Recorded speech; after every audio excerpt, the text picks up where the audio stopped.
When you travel to the Great War landscape in places like Flanders, one of the most visible reminders that you have of the Great War are the cemeteries, the British and Commonwealth cemeteries and cemeteries from many other nations besides. And as I've walked down here to Hooge, I've come to Hooge Crater Cemetery. It's one of more than 170 British and Commonwealth cemeteries around Ypres. And at the end of the First World War, there were well over 500 of them, some of them small burial grounds, some of them just a tiny collection of graves from a particular battalion or action or period of the war. And those cemeteries couldn't be maintained indefinitely, so a decision was made to concentrate the dead. And what we see around us here in the graves in this cemetery are graves concentrated in from different parts of the battlefields.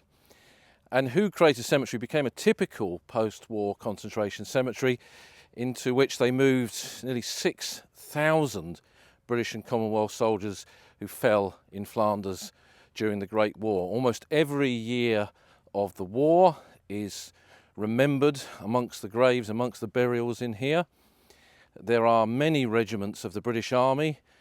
There are men from the corners, the far corners of what was then the British Empire, the Commonwealth today, Australia, Canada, New Zealand.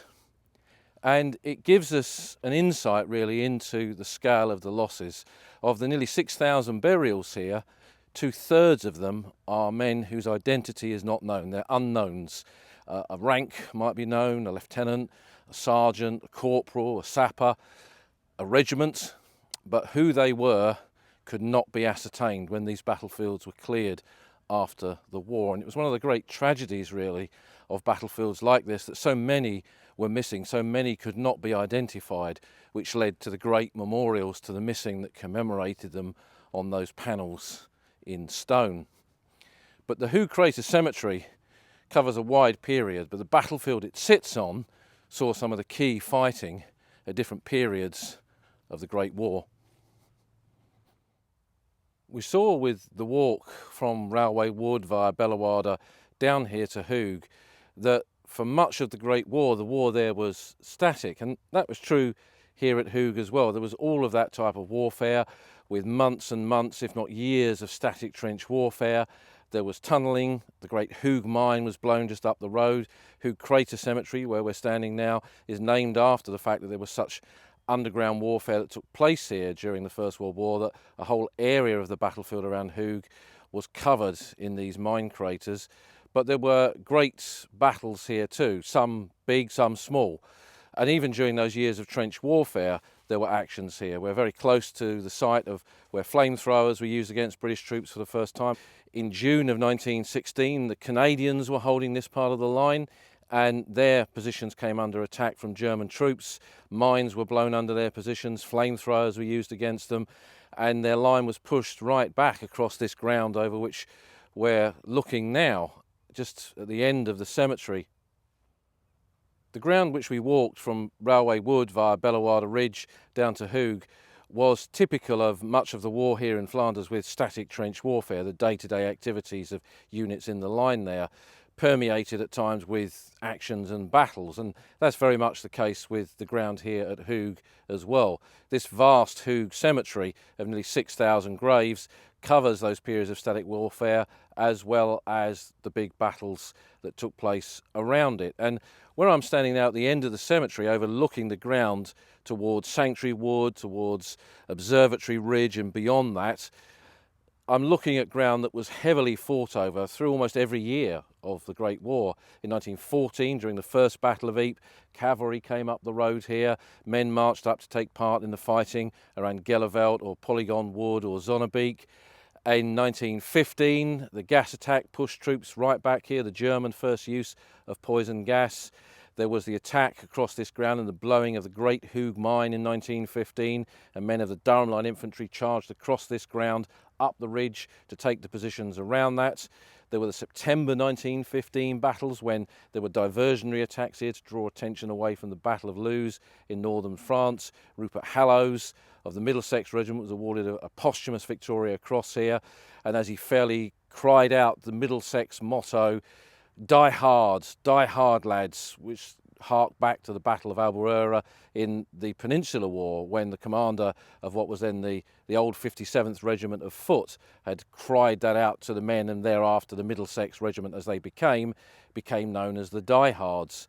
So there were these attacks like that. And then in 1916, this was ground occupied by Canadian troops. The 3rd Canadian Division were in the line here, and their positions came under attack by the Germans with the blowing of mines underneath their forward positions, flamethrowers going forward to sweep out their trenches, and the Canadian line being pushed right back. But with counterattacks, the positions were gradually retaken. The Canadians retook that ground, and this became one of their battles, their many battles in Flanders during those 4 years of the Great War. In 1917, the opening phase of the 3rd Battle of Ypres saw the German line being pushed back here after those 2 years of static trench warfare. And then in 1918, when the Germans broke through in what we called the Battle of the Lys, they advanced all the way from Passchendaele back across the ground that had been taken at such high cost in 1917 and pushed the British back over the ground here. Hooge, the hamlet of Hooge, and the mine craters was all captured by the Germans, and the front line ended up just down the road at Hellfire Corner, just on the outskirts, almost the very outskirts of Ypres itself. And then the 4th and final Battle of Ypres saw the line here being pushed backwards and forwards. And this is one of the fascinating parts of visiting these battles, was there's so many stories here, but often it's also perhaps one of the frustrating aspects of it is that every field has a multitude of battles and stories, and almost every year of the war can be discussed in just one field alone. And it shows just how history rich, really, the terrain is here in Flanders, and how much we've got to take from it each time we make our visits. And when we walk through cemeteries like this and we see the graves, so many unknown soldiers, we can speculate on those men, who they were, the lives they'd led, their fates, how their journey ended here on these battlefields of the Great War, and think about the family that they left behind, and that the repercussions of their death, it went way beyond these battlefields. Families had to live with the consequences of that loss for the rest of their lives, and we see this grief being demonstrated by so many memorials and so many memorialisation activities that take place in Britain and the wider world in the years after the Great War. The construction of statues and memorial plaques, local war memorials, and even simple things like the placing of a soldier's medals on the mantelpiece to remember him in the family home. And all of this seems, these crisscross paths of the Great War, all of it seems to come together in places like this.